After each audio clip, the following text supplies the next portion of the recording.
Grab your marshmallows and pitch a tent. We're going camping in the latest episode of American Horror Stories. In this video, we'll be going over episode 6, Feral, breaking it down and its connections to the greater AHS universe. So follow me to Kern National Park and make sure to like and subscribe. I come out with new AHS videos every week. Meet Jay and his teacher wife Addie, who are taking the weekend to camp with their 5-year-old son, Jacob. You might recognize the actor who plays Jay here, having appeared previously as the extorting contractor in Story's Rubber Woman Part 2. He's wanting a quiet, relaxed weekend away from the city where he's a big shot lawyer, and judging by these POV shots, they're not alone. This isn't the first time camping has been a major feature of an episode, or should I also say season. Season 9's 1984 was set predominantly at Camp Redwood, however I couldn't find any clues to link the two other than they're both shot in California. So Jay sets up the camp, and when Jacob has gone to bed, he gets a little frisky and is like, "Something else to ignore while I rip your clothes off?" Your son is right there.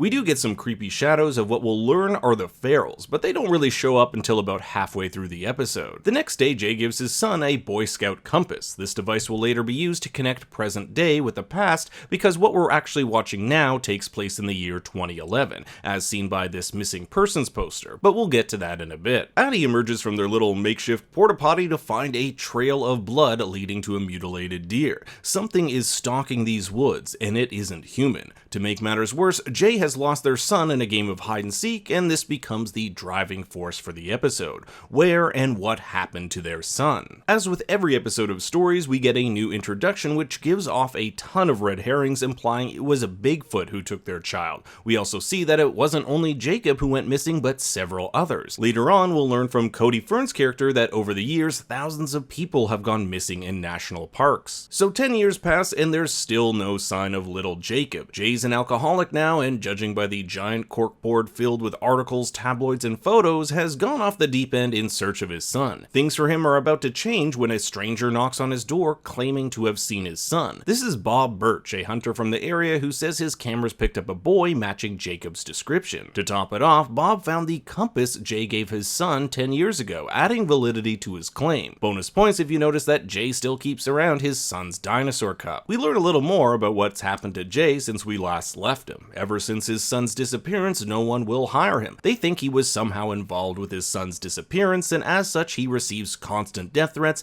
and people even slash his tires. Bob tells Jay that for the low price of $10,000 he can get him an introduction to the cartels which run the illegal pot farms in the backwoods where his son was spotted. They've been known for kidnapping to get what they want. But with no money, Jay has to go to his now ex Addie, who has also lost her job teaching. Don't want a suspected child killer as a teacher. It's only when she too sees that compass she agrees to join them on their trip to find their son. Overlooking the park, Bob explains that Jacob was last seen in the Malvados, an area that translates from Spanish to evil or wicked. Jay hasn't seen Addie in over a year and uses the opportunity to see if she's still with a guy named Rob. They split because Addie can't handle having a family again. She doesn't want to go through what she did with Jacob, and as they head deeper into the forest, we get a better glimpse at what's stalking them. More on that in a bit. The team makes their way to a ranger station where we meet Park Ranger Stan Vogel, played by Cody Fern. And is it just a coincidence that Stan is just one letter off from Satan? Cody has been a fan favorite in AHS, first appearing as the devil himself, Michael Langdon, in Season 8's Apocalypse, and gay porn star turned aerobics instructor in Season 9's 1984. This is the first time we've seen him use his Australian accent in the AHS universe, seeing as he is from Australia. As Jay and Addie open up to him about the real reasons of their travel, Stan tells them he was working there the night of Jacob's disappearance. He saw giant Bigfoot-type prints and witnessed a glimpse of a giant creature taking their boy into the woods. Bob is the voice of reason here. There's no such thing as Bigfoot. And then they come across a group of dead bodies, which triggers Bob, and as Jay and Addie demand where their son is, he breaks down and tells them it was all a scam.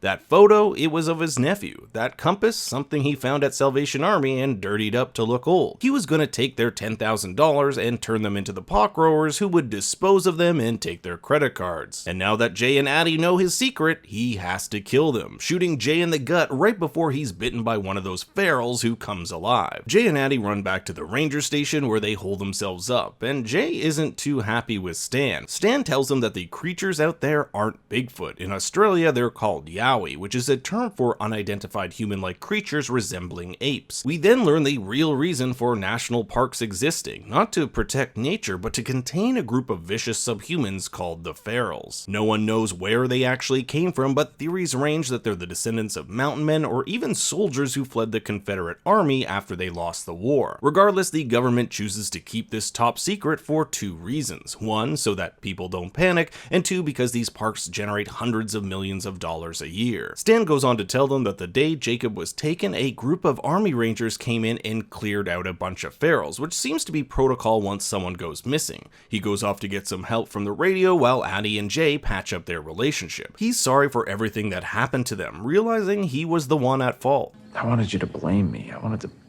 punish myself, so I destroyed the best thing I ever had.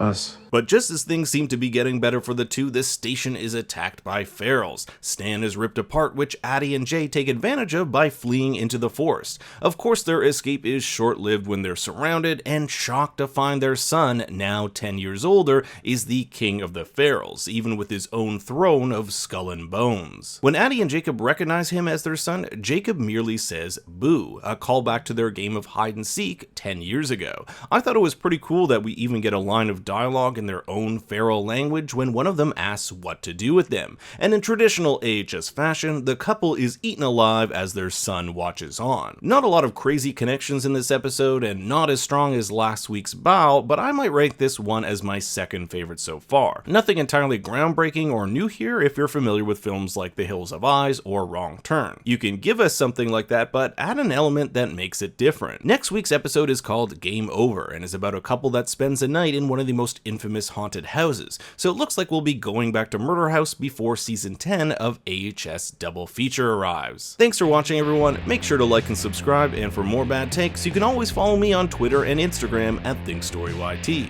Until next time, remember, Daddy loves you very much.